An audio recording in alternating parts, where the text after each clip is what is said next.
were no bathrooms built in some of our most intricate, beautiful structures in the world. I mean, no toilets at all. We are starting this map journey on the Ancient Builder Race. Link in bio, free download of the map. The Milan Cathedral, Notre Dame Cathedral, St. Stephen's in Austria, and the Cologne Cathedral. All built with no bathrooms. Make it make sense. They were master builders of their time. In our time now, we cannot replicate these buildings. They built these structures with such precision, so enormous, but yet they did not include plumbing at all. Milan Cathedral in Italy can hold 40,000 people alone. It has 3,400 statues. It started in 1386.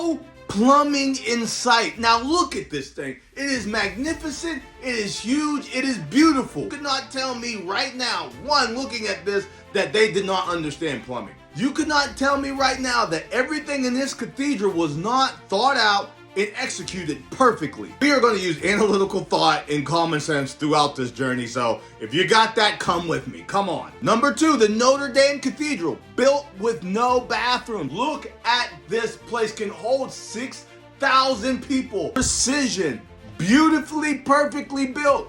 No bathrooms, no plumbing. St. Stephen's in Austria. Look at this right here. It is 136 meters tall. You cannot look at this and think that the architect did not cover every base. It was built exactly how it was supposed to be built. At the time, it was used exactly how it was supposed to be used. These were not churches as we know of them today, but hold on. The Cologne Cathedral in Cologne, Germany, just look at it. Over 66,000 square feet. You cannot look at this structure right here and tell me that this was not built to perfection, but there was no plumbing. Construction started in 1248 and ended in 1880. The master builder race built every one of these for a specific reason. We are going to have to use common sense here. This type of time and precision, there is no way that they just built these without a bathroom. There is a reason why there is no bathrooms, is because we were not supposed to be in these things at long periods of time. I believe that these were frequency chambers and you were supposed to go in them to heal yourself and then go out. They were not built to be sat in. They were there to heal your energy. They were built specifically and meticulously to produce certain frequencies that had healing qualities to us. We're going to get into all of that, but right now, no plumbing. Milan construction started in 1386. Notre Dame construction started in 1163. St. Stephen's started in 1147. Cologne Cathedral started in 1248. That being the timeline, plumbing did exist. Rome and Greece 2,000 years ago, they had aqueducts and they had plumbing. It was not like plumbing is unheard of. It went all the way up to the year 500 and stopped. For some reason, we just didn't do plumbing anymore. This is where a lot of nasty hygiene and disease existed. We're using their hands to wipe off to use the bathroom. We're just not bathing on a regular basis, like taking the bath like once or twice a year. How do you have that when you had cultures like Rome that had bathhouses? Obviously understood the benefits of plumbing and bathing. For some reason, from 500 all the way up into 1800, there was no bathrooms.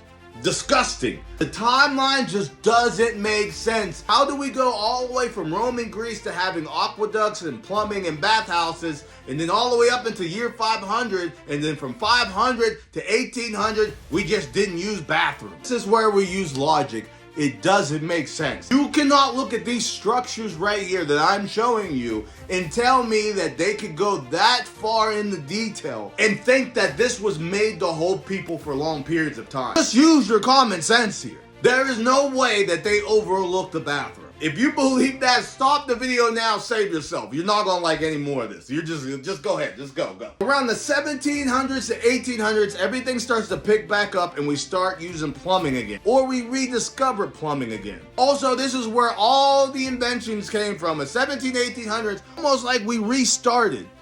Yeah. Ancient master builders, why did they build these cathedrals with no bathroom? Because they were charging stations. These are energy frequency healing stations. That's what they were made for. These were meant to heal you, not meant to sit in and worship. I understand it's hard to believe, but go with me on this thought exercise for a second. Let's say modern day, I build a structure that deals with frequency. In this structure, I amplify a certain frequency, and if you walk through it, you can be healed of certain ailments. Let's say I built this thing and I have it open to the public. Modern day, right now, how long do you think that I can have my structure frequency healing station open to the public for free? How long do you think that I could operate without coming up gone or them just taking it completely? Question one.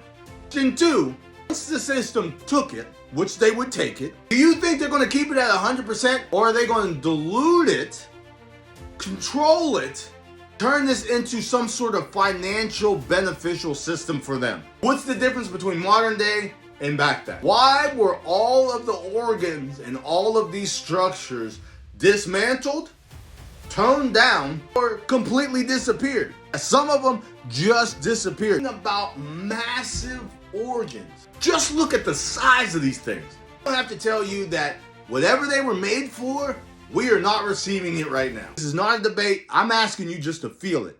And let me know if you do feel it. That's why I believe the ancient builders did not and would not and didn't need to include bathrooms in these structures. That is just the tip of the iceberg of the ancient builders. Next, we get into the frequencies, the symbolism, and the stained glass windows. All right, it's us.